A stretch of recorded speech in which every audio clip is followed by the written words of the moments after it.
Eu sou a Milena do Elas pelas Exatas e na nossa aula de hoje, que é a última aula do nosso curso de programação em Python do Elas Ensinam, a gente vai falar sobre as funções. Logo, é importante a gente saber o que é uma função. Então, você já deve ter ouvido esse conceito nas aulas de matemática da escola, então uma função de x, por exemplo, mas as aplicações de funções dentro da programação vão muito além desse conceito inicial. Então, eu trouxe algumas situações para ilustrar. A primeira dessas situações é quando o personagem Mario dá um pulo no jogo Super Mario Bros. A segunda situação é quando eu imprimo os elementos de uma lista e, se você não lembra os conceitos de lista, como aplicar e quer relembrar, eu vou colocar um card aqui no vídeo para a aula de listas do Elas Ensino. Então, nesse caso, eu imprimo os elementos de uma lista um a um na minha tela. Aqui no exemplo, eu tenho essa lista chamada STEM e os elementos Science, Technology, Engineering, Mathematics, que são os ramos que compõem as áreas de STEM. Então, eu imprimo na tela o elemento de índice 0, Science, de índice 1, de índice 2 e índice 3, respectivamente. Na outra situação, a minha nave atira contra os inimigos no jogo Space Invaders. E, por último, eu peço para o usuário fazer login, e aí ele entra com a informação de nome de usuário, então com a sua senha. Diante dessas situações expostas, o que elas apresentam em comum entre si? Então, em primeiro lugar, essas situações retratam algumas ações que são repetitivas.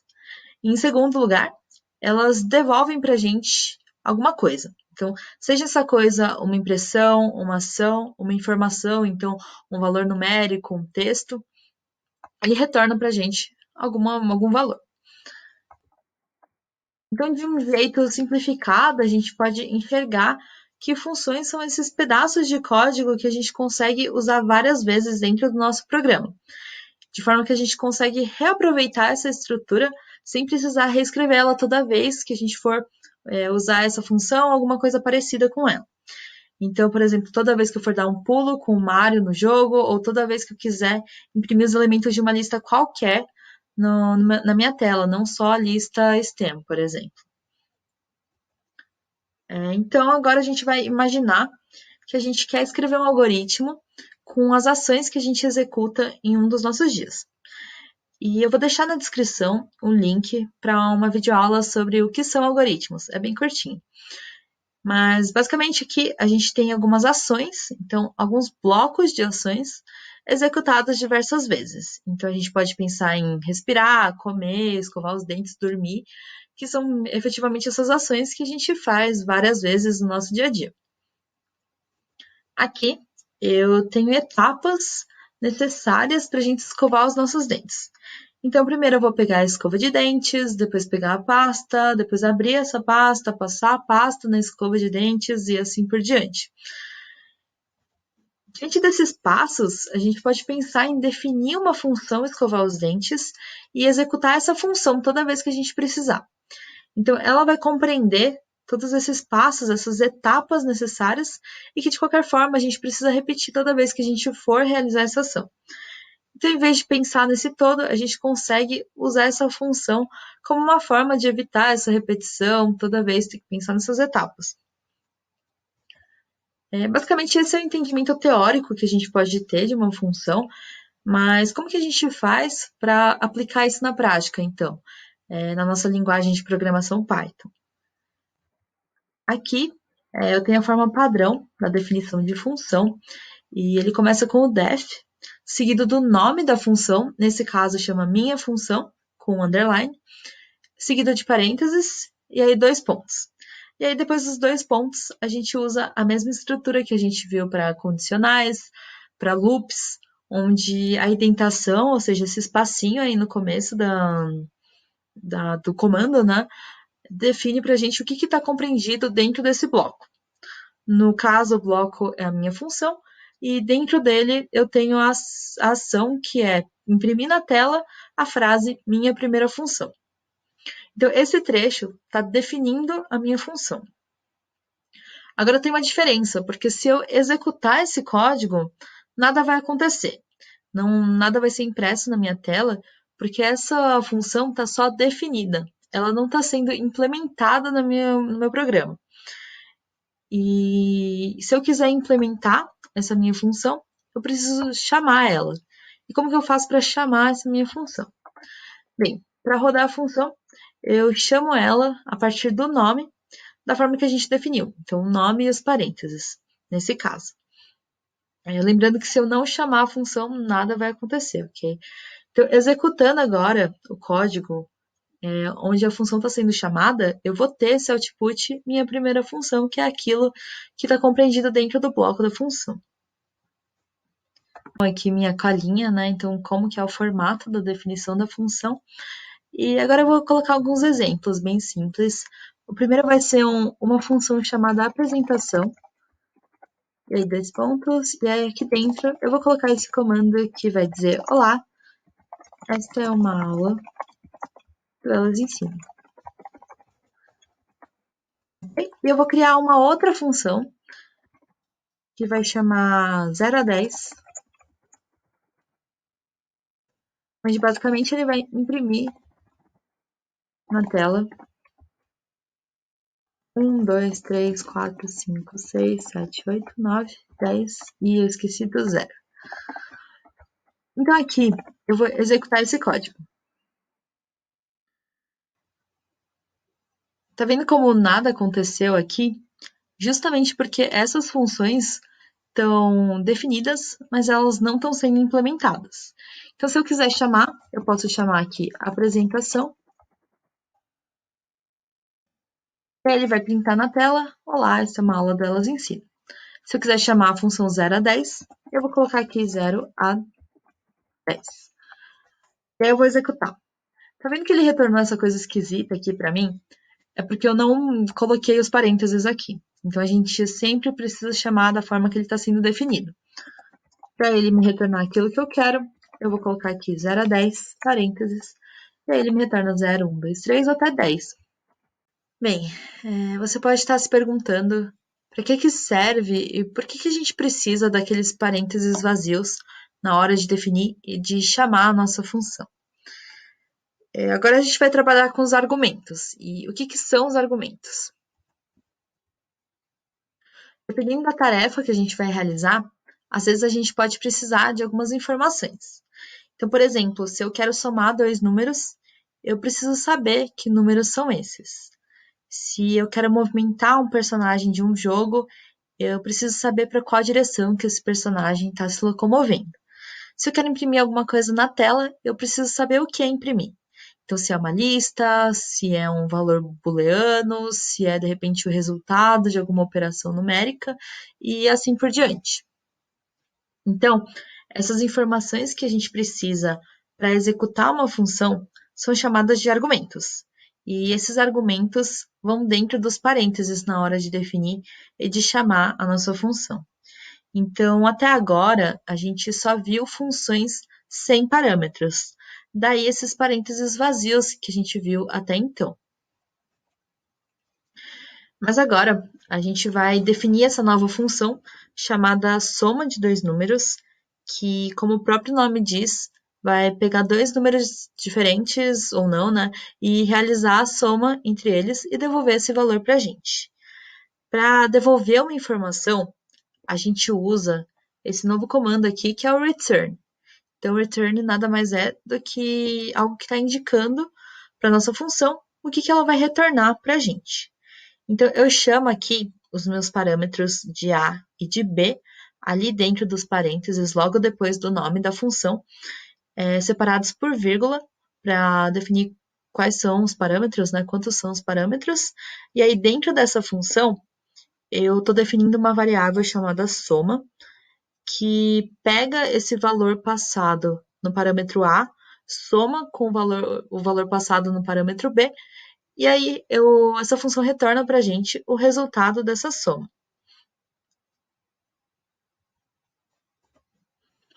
Agora, a gente vai implementar, então, a nossa função usando os argumentos. Então, aqui eu tenho o soma de dois números e, entre parênteses, 2 e 5. O output, né, a saída dessa função vai ser 7. E o que está acontecendo aqui? 2 é o primeiro parâmetro e 5 é o segundo parâmetro.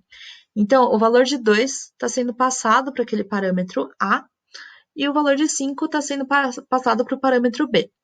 Assim, a soma vai ser 2 mais 5 e o resultado vai ser 7. Então, essa função com 2 e 5 de parâmetro retorna para a gente o valor 7.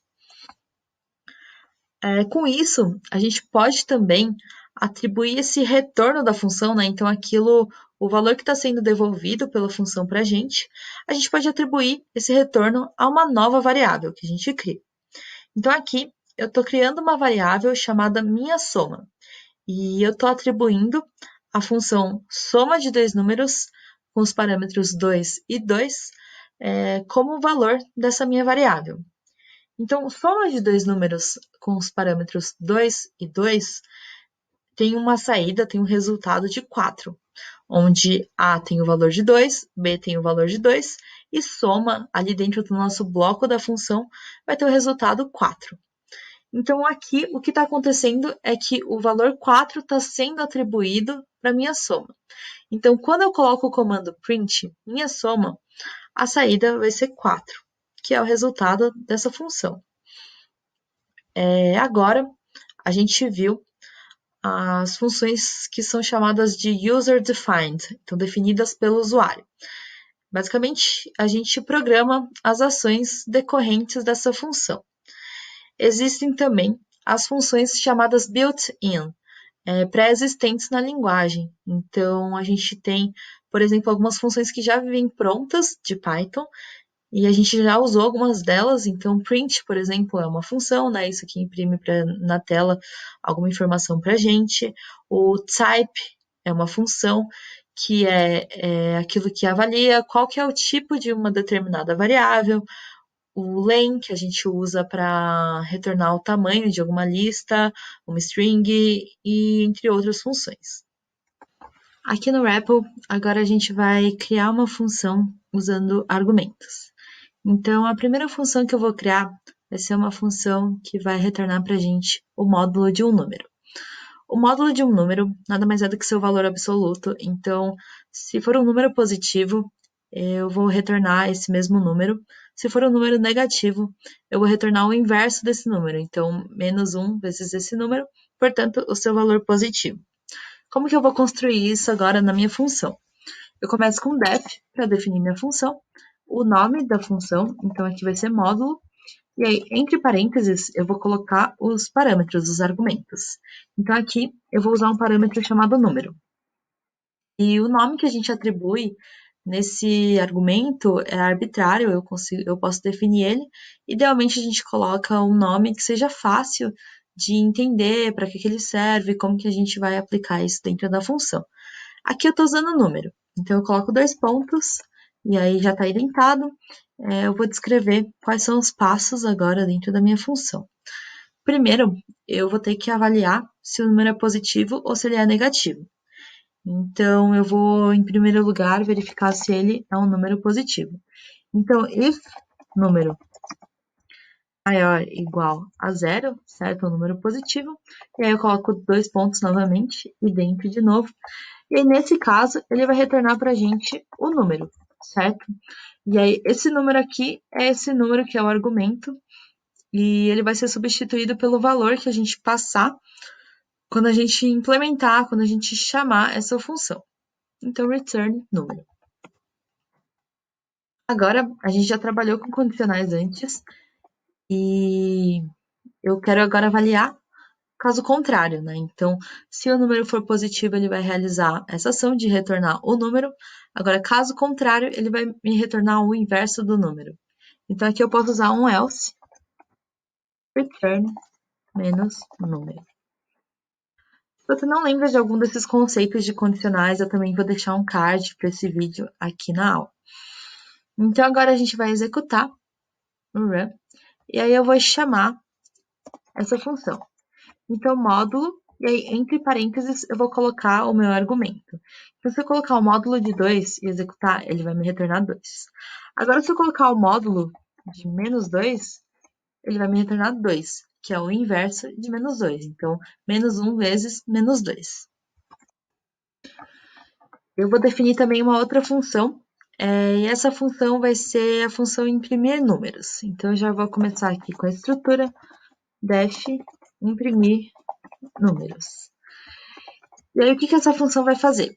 Essa função vai imprimir números de 0 até o número que eu defini como final. Então, aqui eu vou criar um argumento chamado n, para ser diferente do outro. Mas lembrando que assim, não importa, eu poderia usar o argumento número também, porque esse argumento está restrito ao bloco que contém ele. Então, ele está restrito somente dentro dessa função. Então, se eu usar número aqui também, esse número a gente tem que entender que é um número diferente desse daqui de cima, porque eles estão em blocos diferentes. Mas para não confundir, eu vou usar o n. E aí, def imprimir números, eu vou usar um for, que é um loop. Então, for i in range n mais 1, certo? Porque é o argumento que eu estou usando. Então, eu vou colocar aqui dentro do meu for, não posso esquecer dos dois pontos, certo? E da indentação. E print i. Opa! Se você não lembra desse conceito de loops também, eu vou linkar, colocar num card aqui, a aula específica de loops. Então, se eu executar de novo, eu posso usar a minha função imprimir números para números até 5. Então, ele imprime aqui 0, 1, 2, 3, 4, 5. Lembrando que esse n mais 1 aqui é porque nossa contagem do range começa com 0, certo? A próxima função que a gente vai definir é uma soma de PA. PA é uma progressão aritmética na matemática, e a soma da PA nada mais é do que a soma de todos os números presentes nessa sequência. Então, aqui eu vou definir essa função soma de PA, e os argumentos para essa função vão ser A1, que é o primeiro elemento da sequência, a n, que é o último elemento da sequência, e n, que é a quantidade de elementos na sequência. Então, aqui, dentro da minha função, eu vou criar uma variável com o nome resultado e atribuir a formulazinha que a gente usa para calcular a soma da PA. Nada mais é do que A1 mais a n vezes n, tudo isso dividido por 2. E aí eu posso retornar o resultado. Então, se eu executar aqui e eu criar, e eu implementar, na verdade, chamar essa função como soma de PA, assumindo que eu vou ter o primeiro elemento 10, o último elemento 50 e o número de elementos 5, a soma dessa PA vai ser 150. Agora, eu posso também, como a gente viu, atribuir a soma de uma PA para uma nova variável. Então, soma é igual a soma de PA 10, 50, 5. E aí, se eu imprimir aqui soma, o resultado de soma vai ser 150. Então, o resultado da soma da PA com os argumentos 10, 50 e 5 vai ser atribuído à soma e tem esse resultado. E qual que é a diferença entre o return e o print? Então, aqui, se eu colocar print resultado e executar, eu vou usar os mesmos argumentos que eu usei anteriormente. Então, 10, 50 e 5. E vou dar um Enter. Aqui ele imprime para mim de novo 150. Beleza, então qual que é a diferença entre printar e retornar algum resultado? Primeiro que o terminal ele sempre vai retornar o resultado para a gente, né? A gente não precisa colocar o print. Mas se eu tentasse criar essa variável soma e atribuir o valor de soma de PA 10, 50, 5, primeiro que ele vai imprimir aqui na minha tela 150, porque eu basicamente estou executando essa função. Toda vez que eu aciono ela aqui, essa função está sendo executada, então tudo que está dentro desse bloco vai ser executado também. E como o print resultado é uma dessas linhas, isso sempre vai ser impresso quando eu implementar, quando eu chamar essa função. Agora, se eu tentar imprimir aqui o valor de soma, ele não me retorna nada. E por quê? Porque a soma de PA não está retornando um valor. Ela está imprimindo esse valor na tela, mas ela não está retornando nenhum valor. Então, quando eu tento atribuir o resultado disso à soma, acontece que nada está sendo atribuído à soma, justamente porque não existe um return nessa função. Agora que a gente entendeu melhor como que funcionam os argumentos, sejam individuais ou múltiplos, a gente vai ver a classificação dos argumentos em obrigatórios ou não obrigatórios e como que isso funciona. Então, dependendo da situação, a gente pode definir alguns comportamentos como comportamentos padrão para a nossa função. Então, por exemplo, se eu normalmente não carrego meu guarda-chuva comigo, o meu comportamento padrão é não levar o guarda-chuva. Porém, se em algum dia a previsão for ruim, eu posso precisar do meu guarda-chuva. Assim, levar ou não o guarda-chuva comigo é uma informação que já é pré-definida, nesse caso pré-definida como falsa, porém, essa informação, essa condição, pode ser alterada, dependendo das condições que a gente encontra. Então, se eu fosse definir essa função, eu chamando ela de sair de casa e tendo como parâmetro levar o guarda-chuva, eu, por padrão, deixaria esse parâmetro como falso dentro da minha função. E aí aqui dentro seriam os passos para eu sair de casa. Então, aqui nesse caso, se levar guarda-chuva for verdadeiro, eu entraria nessa outra função aqui, que é a função pegar o guarda-chuva. Se for falso, e aí eu farei outra ação e assim por diante, como está comentado aí. Para eu chamar essa função, eu normalmente chamaria ela pelo padrão. Então, para eu chamar ela pelo padrão, eu simplesmente não precisaria explicitar um parâmetro, porque esse parâmetro já está pré-definido. Então, se eu fosse sair de casa sem o guarda-chuva, bastaria chamar essa função sem especificar parâmetro algum dentro dele. Então, sair de casa, ele me retornaria sem guarda-chuva. Agora, se a previsão do tempo for de chuva, eu preciso mudar esse padrão, certo? Então, nesse caso, eu vou definir o meu parâmetro levar guarda-chuva como true. Então, se estiver chovendo, eu mudo o padrão do argumento manualmente quando eu for chamar essa função. Agora que a gente viu os argumentos obrigatórios e não obrigatórios, a gente vai fazer um pequeno exemplo aplicando esse conceito. Então, aqui eu vou começar criando uma função, então definindo essa função, eu vou chamar ela de saudação, e essa minha função vai ter dois argumentos diferentes. O primeiro argumento vai ser nome, e o segundo argumento vai ser idioma. E aqui, por padrão, a gente vai ter português. A gente usa o sinal de igual como atribuição, certo? Então, a gente está atribuindo esse valor de string para esse argumento idioma. Então, aqui eu coloco 2 pontos e eu sigo para montar as minhas condicionais. Um detalhe que a gente tem que perceber é que quando a gente mistura argumentos obrigatórios e não obrigatórios em uma função, sempre aqueles que não possuem padrão vão vir na frente.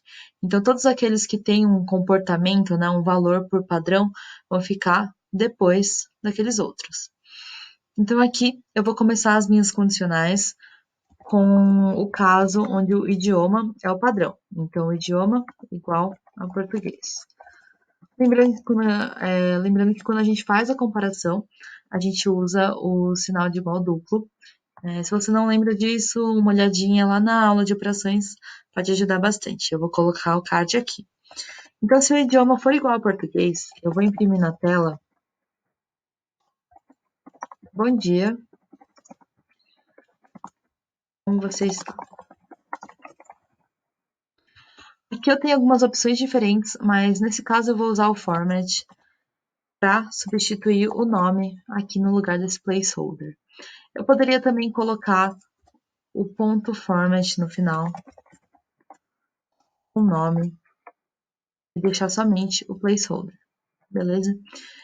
E essa é a primeira condição quando o idioma é igual a português.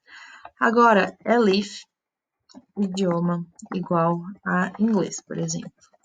Então, aqui é a mesma coisa, a gente vai ter um print, aqui a gente vai colocar, good morning, how are you? Format,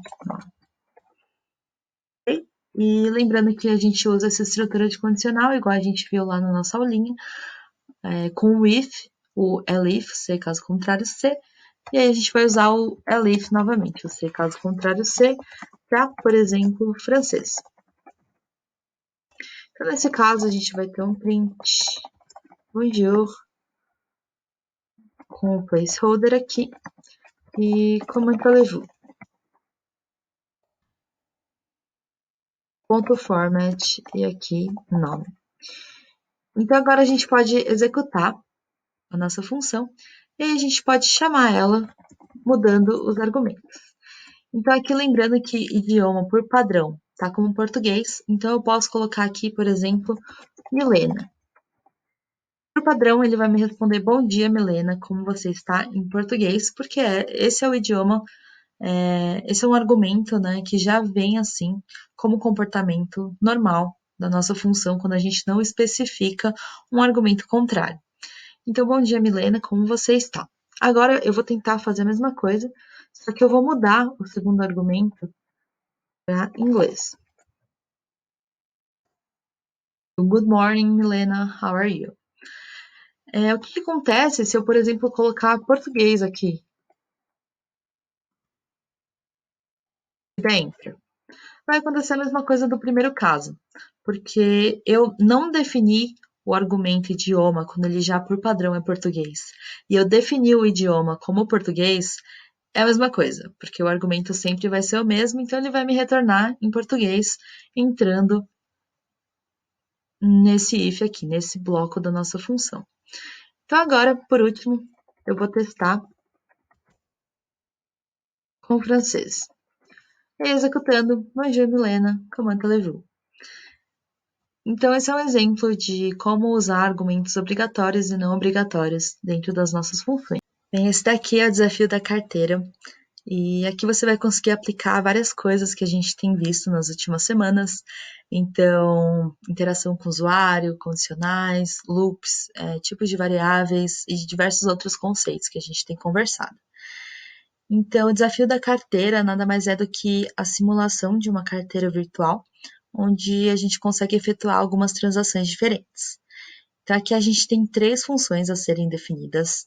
A primeira delas é a função extrato, e a função extrato é usada para consultar o saldo atual na sua carteira.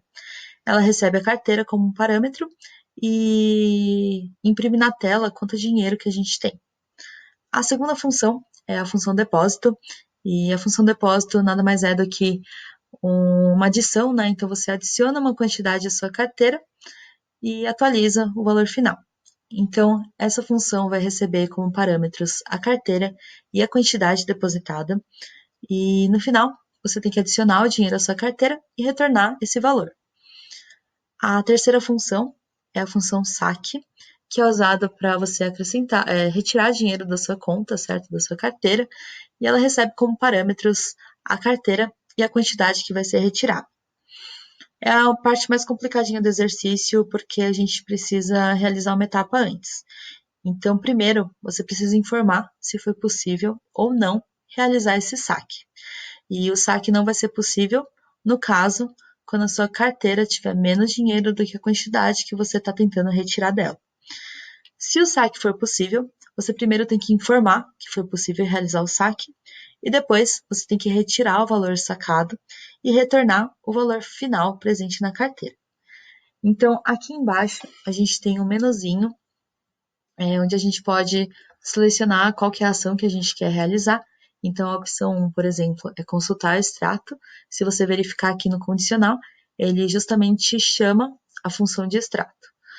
A opção 2 permite que você faça um depósito, então ele primeiro pergunta qual que é a quantidade que você deseja depositar.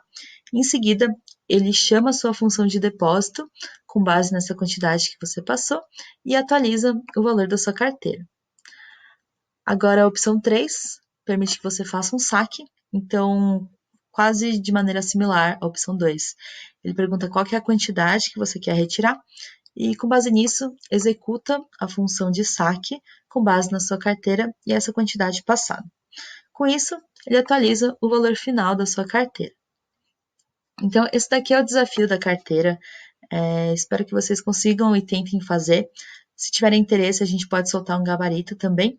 Mas se tiver alguma dúvida, tente consultar as aulas anteriores. A nossa playlist está aí. Com isso, a gente conclui a teoria do nosso curso de programação em Python. A gente espera que você tenha tirado proveito desse curso e se interessado por se aprofundar cada vez mais. Existem vários próximos passos que você pode seguir para aprender e aplicar essa linguagem que é super versátil, tanto para manipulação de arquivos, quanto para orientado a objetos, bancos, análise de dados, programação funcional, games e muitas outras coisas. Então, continuem estudando. Esperamos que vocês tenham gostado dessa série. Se tiverem alguma sugestão de novos conteúdos para as videoaulas, coloca aí nos comentários. E se não viu ainda, vai lá dar uma olhada nas nossas redes sociais. E é isso, pessoal. Muito obrigada e beijos.